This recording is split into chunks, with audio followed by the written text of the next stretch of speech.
నీ చెత్త వాగుడాపి నీకు బబ్లీ ఎలా తెలుసు ముందు అది చెప్పు.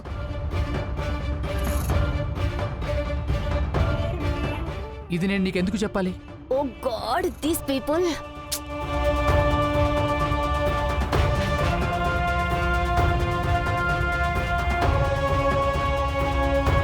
ఆహా, ముందు ఇది చెప్పు, నీకు బబ్లీ ఎలా తెలుసు? నేను బబ్లీ బిడ్డకి తండ్రిని.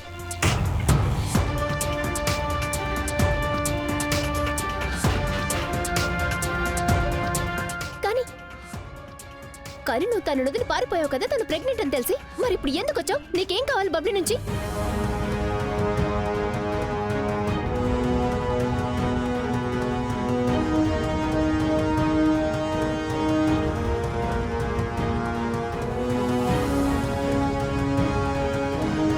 నేను నిన్ను ఒకటి అడిగాను కదా, ముందు దానికి నువ్వు సమాధానం చెప్పు.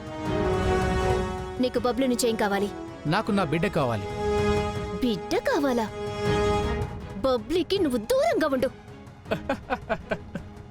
అరే అసలు ఇదేంటి మేడం? నేను నా గర్ల్ ఫ్రెండ్ ని పట్టుకుంటానో వదిలేస్తానో, తనకి మంచి చేస్తానో చెడు చేస్తానో, అది నీకెందుకు? నేను చెప్పేది విను. నేను నిన్ను వార్న్ చేస్తున్నాను. ఈ రోజు నుంచి బబ్లీకి నీకు ఎలాంటి సంబంధం లేదు. నువ్వు తనకి దూరంగా ఉండు, లేదంటే. చెప్పు. లేదంటే ఏంటి? ముందు తప్పుకో. అరే అసలు ఏం జరుగుతుంది బబ్లీ జీవితంలో? ముందు తనే నన్ను చెత్తలాగా బయట పారేసింది. ఇప్పుడేమో ఈ మహారాణి నా మీదే అజమాయిషీ చేస్తుంది.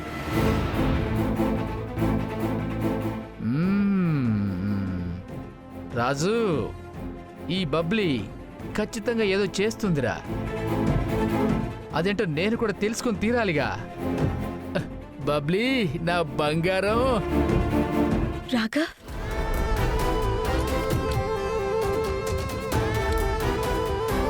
రోహిత్,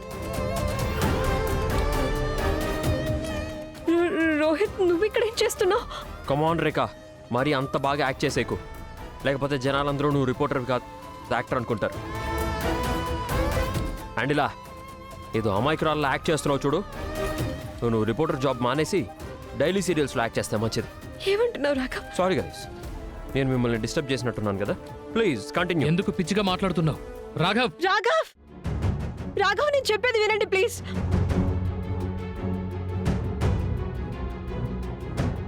రాఘవ్ ఆగండి ప్లీజ్. రాఘవ్ నా మాట వినండి ప్లీజ్. రాఘవ్,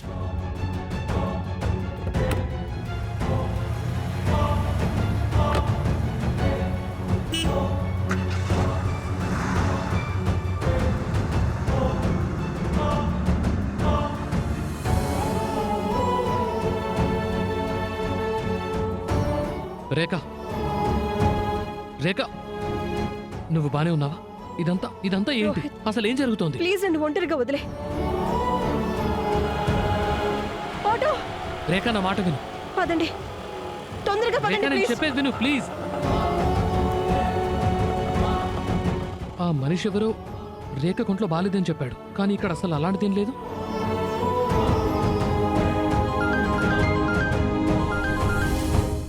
హలో, మీకు రేఖా చౌదరి తెలుసా? అవును తెలుసు. ఏమైందో చెప్పండి. చూడండి, రేఖ గారు ఇక్కడ ఏదో పని మీద వచ్చారు మూన్ షైన్ హోటల్కి, కానీ హఠాత్తుగా కళ్ళు తిరిగి పడిపోయారు. వాట్? మీకు అసలు నా నంబర్ ఎలా దొరికింది? అన్నిటికంటే పైన మీ నంబరే ఉంది, అందుకే మీకు ఫోన్ చేశాను. తొందరగా మూన్ షైన్ హోటల్కి వచ్చేయండి, రూమ్ నంబర్ 121. నేను ఇప్పుడే వస్తాను, తను జాగ్రత్త. Okay bye.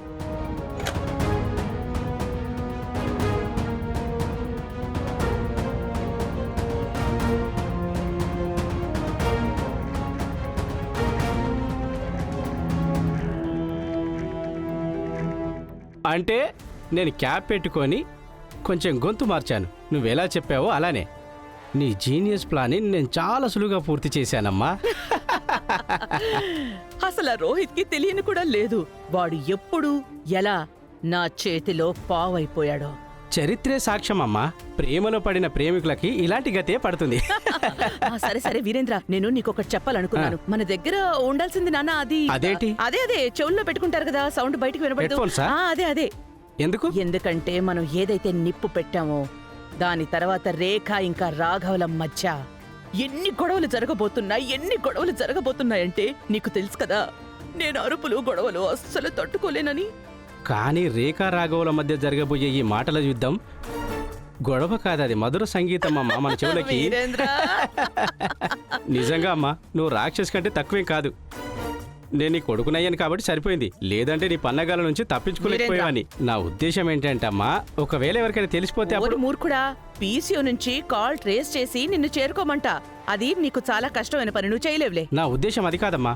నేను చెప్పేది ఏంటంటే, ఒకవేళ రేఖకి రాఘవ్కి తెలిసిపోయింది అనుకో, ఏదైతే జరిగిందో అదంతా ఓ మిస్అండర్స్టాండింగ్ అని. అప్పుడు అమ్మా దుర్గమ్మ తల్లి, ఈ నా కొడుకు ఇంకెప్పుడు పెద్ద అవుతాడో? ఒకవేళ నా కోడలు పూర్ణిమ రిపోర్ట్స్ పాజిటివ్ వస్తే నువ్వు తండ్రిగా బాధ్యతలు ఎలా నిర్వహిస్తావో? నువ్వు మనిషిగా మనసుగా ఏ రకంగానూ ఎదగలేదురా. వీరేంద్ర, అనుమానం అనే బీజం వేసినప్పుడు కేవలం ద్వేషం అనే పంటే పండుతుంది, ప్రేమ పంట కాదు. అరే నీ మొక్క అద్దుల్లో చూసుకో. నువ్వు నా అన్నం అవుతావు, నేను నా అన్నమ్మనవుతాను. నువ్వు నా అన్నం అవుతావు. ఇప్పటి వరకు మంచి మూడ్లో ఉన్నాను, ఒక్క లైన్తో అమ్మ మొత్తం పాడు చేసేసింది.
అత్తయ్యగారు, ఎవరైనా వస్తున్నారా? మీరు మాటికి వాచ్ ఎందుకు చూస్తున్నారు? మిస్ మెడోనా, ఒక విషయం చెప్పనా?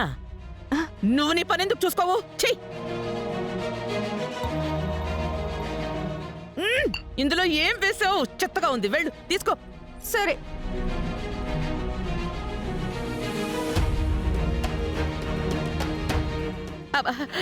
రాఘవా, వచ్చేసావా నాన్న? అంతా ఓకే కదా? నువ్వు ఎందుకలా తడిసిపోయి వచ్చావు? ఇంతకీ రేఖ ఎక్కడ? అతయ్య, మీరు నాకు కొంచెం సహాయం చేస్తారా? ఇంకెప్పుడు నా ముందు రేఖ పేరు ఎత్తకండి. ఎందుకు ఎత్తకూడదు? తను ఈ ఇంటి కోడలు, నీకు భార్య. తను నాకేమీ కాదు, నాకు కాదు, ఈ కుటుంబానికి కూడా ఏమీ కాదు. తను కేవలం ఒక సిగ్గులేని బుద్ధి లేని సెల్ఫిష్ మనిషి అంతే. తనకి ప్రేమ విలువ తెలీదు, మనుషుల విలువ తెలీదు, బంధాల విలువ తెలీదు. ఇంకా చాలా ఆపు రాఘవా. లేదు అత్తయ్య, నేను తన నిర్వాకాలు చాలా కళ్ళారా చూశాను. మీరు నన్ను హోటల్కి పంపించి చాలా మంచి పని చేశారు. కనీసం నా కళ్ళకి పట్టిన మంచితనం అనే పరద ఆయన తొలగిపోయింది. నీ భార్య గురించి ఇలాంటి మాటలు మాట్లాడడం అస్సలు కరెక్ట్ కాదు. అయినా నువ్వు అంతలా అక్కడ ఏం చూసావు?